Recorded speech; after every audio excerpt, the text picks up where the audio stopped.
पिताश्री की बात। बैठे हैं, बड़े भाई तो ऑस्ट्रेलिया रहते हैं, और फिर रमन भाई हैं, विजया हैं, और वो देखो दोनों बहनें बैठी हुई हैं, माता जी बैठी हुई हैं। पहली मुलाकात कुंभ मेला में आप विजया गई थी, माता जी गई थी, और आपके पिताजी गए थे वहाँ। फिर आप तीनों काठमांडू यात्रा किए थे, काठमांडू यात्रा से लौटे थे, माता जी की याद होगी। मैं उस समय अयोध्या आश्रम में रहता था, बिल्कुल छोटा मैं भी था, और विजया तो उस समय दूसरे ड्रेस में थी, तो वो मुलाकात हुई थी। फिर मुझे नहीं पता रहा कि ये साध्वी भी हो जाएगी और हम कभी गुजरात भी आएंगे, ये सोचते भी नहीं थे, और ये आश्रम बन जाएगा। कितना परिवर्तन होता चला गया। क्यों? वो पिता इनको कहाँ ले गए पता है? उन संतों से जोड़ दिए, उन संतों से जिनके साथ जुड़ने से यहाँ स्थिति बन गई। वो संत लोग कहा करते हैं ना, डिब्बा अपने आप में चल नहीं सकता, लेकिन जब इंजन से जुड़ जाता है ना, इंजन से, समझ रहे हैं, इंजन से जुड़ जाएगा तो डिब्बे भी वहीं पहुंचते हैं जहां इंजन पहुंचता है। तो संत जन इंजन है और हम सब तो डिब्बे हैं। अब जुड़ गए संत से। अब विजया का कहाँ कहाँ कैसे कैसे पथ करते हुए आश्रम बना, और इनके भाइयों की विशेषता है जो यहाँ पर ये स्थिति लाई। पिता के बारे में जब कभी माता पिता के बारे में सोचेंगे ना अकेले में बैठ करके, तो उनका जो उपकार है ना याद करेंगे तो पता चलेगा। ऐसे पता थोड़ी चल जाता है, ऐसे पता थोड़ी चल जाता है। मुझे एक उदाहरण याद आया। एक लड़का था, इंजीनियरिंग की पढ़ाई कर रहा था, तो वो बार बार पिताजी कहा करे पढ़ाई में ठीक से ध्यान दो और ठीक से मेहनत करो, लेकिन उनका एक रट बच्चे का, मुझे बाइक चाहिए, मुझे बाइक चाहिए। तो कई बार कहा करता था, पिता नज़रअंदाज डालता जाता था। एक दिन उसने कहा कि बाइक चाहिए, बाइक चाहिए। फिर कहा मुझे बाइक चाहिए, देखो और लोगों की बाइक है और वो है, ये है, सब दिला दिया। मैं वैसे ही जाता हूँ, कोचिंग जाता हूँ तब भी, और क्लास जाता हूँ तो भी मुझे वैसे पैदल जाना पड़ता है, मुझे बाइक चाहिए। उसने कहा तुम्हें पता है मैं घर कैसे चलाता हूँ और तुम जिद किए रहते हो बाइक के लिए कहा करके। ये बातें हो गई। एक दिन माता पिता नहीं थे घर में, उस लड़के ने सोचा बस अब मैं अलग हो जाऊंगा, घर छोड़ दूंगा।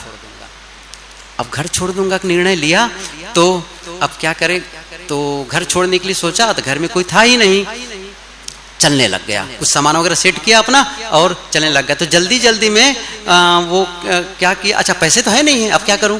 तो ऐसा संजोग पिताजी का पर्स वहां टेबल पर रखा हुआ था। वो सोचा बस ठीक है, पर्स को रख लिया और जल्दी जल्दी में वो पिताजी के ही जूते पहन के निकल गया। अब आगे गया तो जूता तो बड़ा था, चलना कठिन था, और देखा पिताजी का, वो भी छोड़ दिया, नहीं पहनना है मुझे। आगे गया तो एक कांटा चुभ गया, पैर में खून आने लग गया, बहुत परेशान। वो सोचते जा रहा था, देखो ना पिताजी को मुझे एक बाइक नहीं दिलाते हैं, कि सबके पिता जो बिना मांगे दे देते, मैं कब से कर रहा हूँ, ये नहीं करते। वो बहुत कंप्लेन पूरा कंप्लेन बोर्ड में था वो पूरे रास्ते में। इतने में सोचा कि अब चलो मैं अस्पताल चला जाऊं, पैसा तो है, तो पर्स में तो है, ये पर्स में पैसा होना चाहिए, चलो पर्स निकालता हूं। तो पर्स निकाला तो क्या देखता है, केवल 100 रुपये का एक नोट है, बस 100 रुपये का। तो और बहुत सारे उसमें कागज पड़े हुए रखे हुए थे, कागज को रखे हुए 100 रुपये भर नोट रखे हुए हैं। तो कागज क्या है ये देखने लग गया। तो जैसे ही पहला कागज खोला तो चौंक गया। क्या था उसमें, कुछ महीने पहले 40,000 अपने मित्र से उधारी लिए थे, उसको देना बाकी था। इसलिए लिए थे उधारी कि अपने बेटे को लैपटॉप लाना था उसके लिए। अब उसको लगा इसका मतलब मेरे पिता ने मेरे लिए लैपटॉप लेने के लिए 40,000 रुपये उधारी लिए अपने मित्र से, उनको देना है, उनको है। फिर और भी पुर्जी खोलने लगा, कहीं किराने की, कहीं किसकी, तमाम बिल उसमें रखे हुए थे। ये सब देखा और उसको रियलाइज हो गया कि सचमुच पिताजी, और अंततः एक कागज निकला लास्ट में, उसे देखकर तो उनको हैरानी हो गई। वो कुछ नहीं था, एक अखबार का एक एडवर्टाइज एक छपा हुआ था।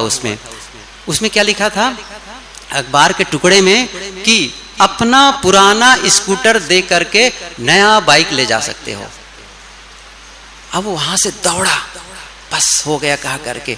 घर में आया तो कोई नहीं, ना पिताजी है ना माँ है, तो फिर वो एड्रेस देखा उसमें, उस अखबार के टुकड़े में, तो फिर वही दौड़ पड़ा वो, और वहीं वो एक शोरूम में वहाँ दौड़ करके गया और वहाँ पिताजी खड़े हुए थे। वो पैर में गिर गए, पिताजी मुझे बाइक नहीं चाहिए, और वो पूरी तैयारी कर रहे थे, पुराने स्कूटर को ले लो और बाइक दे दो।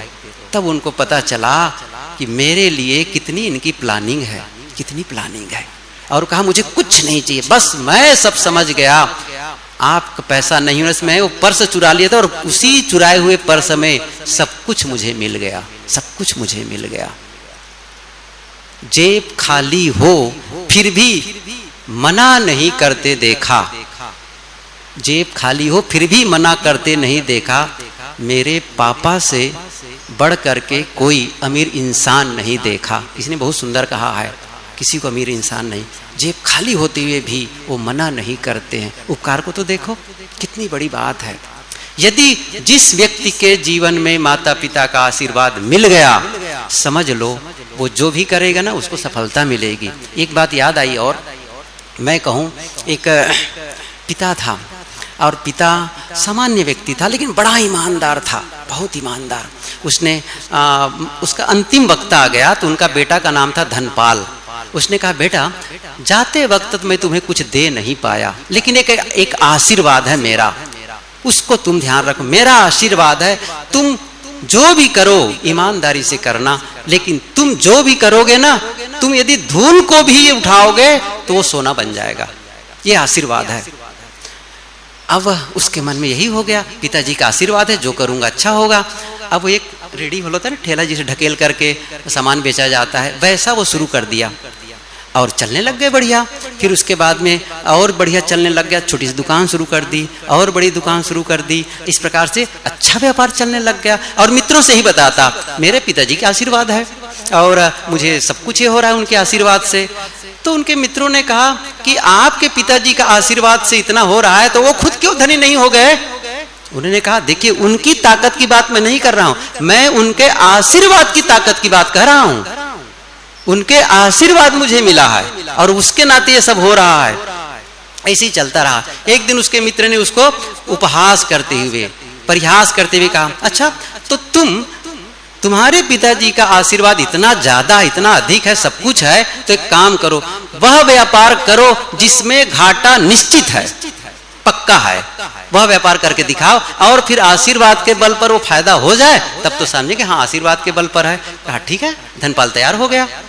अब क्या हुआ, ये पता चला कि अफ्रीका में लौंग ज्यादा होता है और वहां से लौंग यहाँ आता है, तो और 12 गुना ज्यादा कीमत में यहाँ वो लौंग बेचे जाते हैं। उसने सोचा कि मैं यहाँ से लौंग खरीद करके अफ्रीका जाऊंगा बेचने। समझ रहे हैं ना, फायदा तो होने वाला नहीं है, फायदा नहीं होने वाला है ना। यहाँ से लौंग खरीद करके वहां बेचने जाऊंगा अफ्रीका में। और वो चल गया लौंग खरीद करके। तो जैसे जहाज से उतरा तो देखा एक साहब आ रहे हैं और उसके पीछे सेना आ रही है। सेना आ रही है तो आए नजदीक तो पता चला कौन है भाई, वो सुल्तान है। अच्छा सुल्तान है, उनके पीछे सेना। तो फिर जब नजदीक आई तो पता चला क्यों आ रहे हैं कि सुल्तान साहब की अंगूठी खो गई है यहाँ बालू में, और वो सेना को लेकर के छन्नी लेकर के आए ताकि अंगूठी मिल जाए। अब वो आए, वो इंसान मिला तो कहा कि बताया कि कहाँ से आए, क्या है?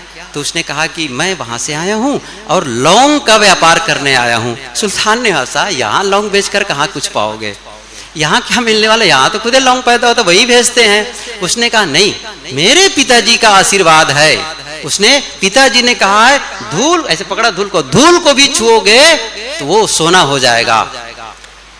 और जैसे ही वो धूल को, रेत को उठाया तो ये क्या देखा, उसमें उसकी अंगूठी आ गई थी, उसमें अंगूठी आ गई थी। क्या हुआ, उसने कहा अरे एक अंगूठी, कहा बस यही अंगूठी मेरी है। तो उसने कहा ये कीमती अंगूठी, कीमती तो नहीं है ज्यादा, लेकिन एक विशेष व्यक्ति ने दी है, अब ये अंगूठी मेरे लिए मेरी सारी दौलत से भी बढ़ के मूल्यवान है, और तुमने मेरी अंगूठी खोजी है ना, अब बताओ तुम लौंग, अब जितनी कीमत में कहो उतने लौंग में खरीदूंगा तुम्हारा, जितनी कीमत में कहोगे उतनी लौंग खरीदूंगा। उसने कहा देखो मेरे पिताजी का आशीर्वाद मुझे मिला। कहने का मतलब ये हुआ कि जब वो आशीर्वाद हो जाता है सचमुच, और आशीर्वाद मिलता भी किसे है? उन्हीं को जो पात्र होते हैं। सबको आशीर्वाद देते नहीं फिरते हैं वो लोग, पात्रता देख लेते हैं। तो आप अपनी पात्रता को विकसित करें, माता पिता के आशीर्वाद लेने के काबिल बन सकें, तभी तो आशीर्वाद देंगे। आप माता पिता के विपरीत कार्य करने जाएंगे तो उनके भीतर से भले मुंह से बोल देंगे, लेकिन दिल से आशीर्वाद नहीं निकलेगा। दिल से आशीर्वाद चाहिए तो दिल से उनके प्रति सेवा का भाव और सम्मान का भाव रखो, तो निश्चित रूप से वो आशीर्वाद मिलेगा। तो इस प्रकार से मैंने कहा था शुरू में कि इस कार्यक्रम को 2 भागों बांटें। तो आज उनकी पुण्यतिथि है पिताजी की, तो उनके प्रति भी श्रद्धांजलि, और सदगुरु कबीर साहब जी की जन्म तिथि है, उनके प्रति भी श्रद्धा सुमन। ये जो महापुरुष हैं, एक ने भौतिक शरीर दिया और दूसरे ने आध्यात्मिक ज्ञान दिया, और दोनों का महत्व है। तो इस उपलक्ष्य में जो ये कार्यक्रम है, और इसके लिए परिवार के ही सदस्यों को, सभी सदस्यों को मेरी ओर से ढेर सारी शुभकामनाएं कि आप सबका जीवन स्वस्थ हो, प्रेम पूर्ण हो, और समृद्ध हो, और शांतिमय हो। साथ साथ में सभी श्रोता बंधुओं को इस कार्यक्रम में आए उनके प्रति धन्यवाद ज्ञापित करते हुए अपनी वाणी को विराम देता हूँ। साहेब बंदगी साहेब।